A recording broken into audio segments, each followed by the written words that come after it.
सूरत माइदा की आयत नंबर 35 सूरत माइदा का छठा रुकू और छठे पारे का 10वां रुकू। या अय्युहल्लज़ीना आमनुत्तकुल्लाह, ऐ ईमान वालों अल्लाह से डरो।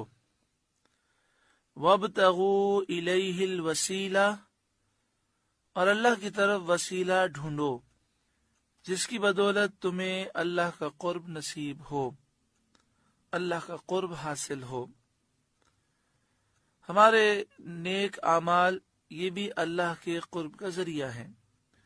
जब बंदा नमाज अदा करता है, लंबे लंबे सज्जे करता है, तहज्जुद पढ़ता है, सहरी के वक्त दुआएं करता है, कुरान पाक की तिलावत कसरत से करता है, अल्लाह और उसके रसूल की फरमाबरदारी करता है, गरीबों की मदद करता है, परेशान हाल की परेशानियां दूर करता है, तो ये वो आमाल हैं जिससे अल्लाह का कुर्ब नसीब होता है। हमारे आमाल हमें मालूम नहीं कि मकबूल हुए कि ना मकबूल, फिर भी हमारे आमाल कुर्ब इलाही का जरिया हैं। हमें नेक आमाल करने चाहिए ताकि हम अल्लाह के करीब हो जाएं। तो जो अल्लाह के मकबूल बंदे हैं वो तो यकीनन मकबूल हैं, तो उनसे मोहब्बत करना, उनकी सोहबत में बैठना, उनके दरबार में हाजिरी देना, ये कुर्ब इलाही का बड़ा अहम जरिया है।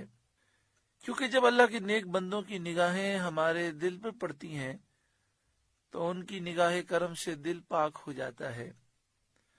अब देखें, जो लोग नबी अकरम सल्लल्लाहु अलैहि वसल्लम पर ईमान लाए यानी सहाबाए किराम, उन्होंने एक लम्हे के लिए नबी अकरम सल्लल्लाहु अलैहि वसल्लम की सोहबत पाई, एक दफा दीदार किया और फिर सारी जिंदगी ईमान पर कायम रहे, वो सहाबी हैं।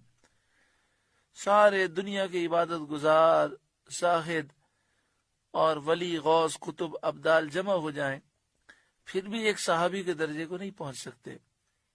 तो इसलिए अल्लाह वालों की खिदमत और उनके दरबार में हाजिरी ये कुर्ब इलाही का बड़ा अहम जरिया है। विसाल से पहले भी उनके दरबार में हाजिरी होनी चाहिए और विसाल के बाद भी उनके मज़ारात पर हाजिरी ये इनकी निगाह करम का बहुत बड़ा जरिया बनती है। उनकी खिदमत में जब हाजिर हो तो उनसे अर्ज करें कि आप हम पर निगाह करम फरमाएं, हमारे लिए दुआ करें। हमें चाहिए कि हम उनके वसीले से दुआ करें। ये सब कुर्ब इलाही का जरिया है और ये सब करना कुरान मजीद फुरकान हमीद की इस आयत पर अमल करना है। इसकी कई वाकयात हैं, अगर तफसील जानना चाहें तो किताब मेआरे हिदायत का मुताला करें। या अय्युहल्लज़ीना आमनुत्तकुल्लाह, ऐ ईमान वालों अल्लाह से डरो। वब्तगू इलैहिल वसीला, और अल्लाह की तरफ वसीला ढूंढो। वजाहिदू फी सबीलिही, और उसकी राह में जिहाद करो। लअल्लकुम तुफ्लिहून, इस उम्मीद पर कि तुम कामयाब हो जाओ। अल्लाह से डरना, अल्लाह के कुर्ब का वसीला तलाश करना और अल्लाह की राह में जिहाद करना। अल्लाह की राह में जिहाद जान से हो, माल से हो, अपनी औलाद से हो, अपनी सलाहियतों से हो, जिस्म की तमाम आज़ा से हो, जबान से हो, हाथों से हो।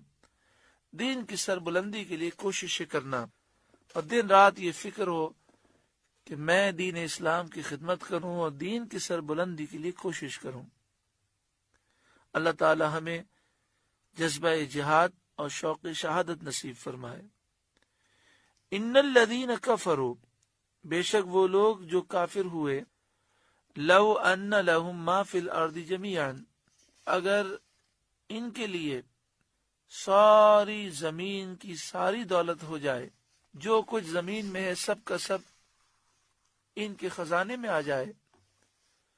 वह मिसलहू माहू, और इतना ही और इनके पास हो।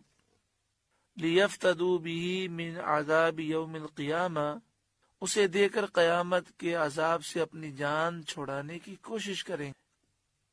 یعنی مراد یہ ہے کہ اللہ کا عذاب اتنا سخت ہے کہ اگر ان کافروں کے پاس ساری دنیا کی دولت بلکہ اس سے ڈبل دولت بھی ہو، قیامت کے میدان میں جب عذاب دیکھیں گے تو کوشش یہ ہوگی کہ ساری دولت لے لی جائے اور عذاب سے ہم بچ جائیں۔ ما تقبل منہم، تو ان سے نہ لیا جائے گا، وَلَهُمْ عَذَابٌ علیم، اور ان کے لیے دردناک عذاب ہے۔ یعنی کافروں کے لیے عذاب لازم ہے اور اس سے بچنے کا کوئی راستہ نہیں۔ یریدون، وہ ارادہ کریں گے، ان یخرجوا من النار، کہ وہ نکل جائیں جہنم سے، جہنم سے نکلنا وہ چاہیں گے، وما هم بخارجین منہا، اور وہ اس سے نہ نکلیں گے، کبھی ادھر بھاگیں گے جہنم میں، کبھی ادھر بھاگیں گے، لیکن عذاب سے فرار نہ ہوگا، کبھی جہنم سے نکل نہ سکیں گے۔ وَلَهُمْ عَذَابٌ مُقِيمٌ، اور ان کے لیے ہمیشہ کا عذاب ہے، ہمیشہ جہنم میں کافر جلتے سڑتے رہیں گے۔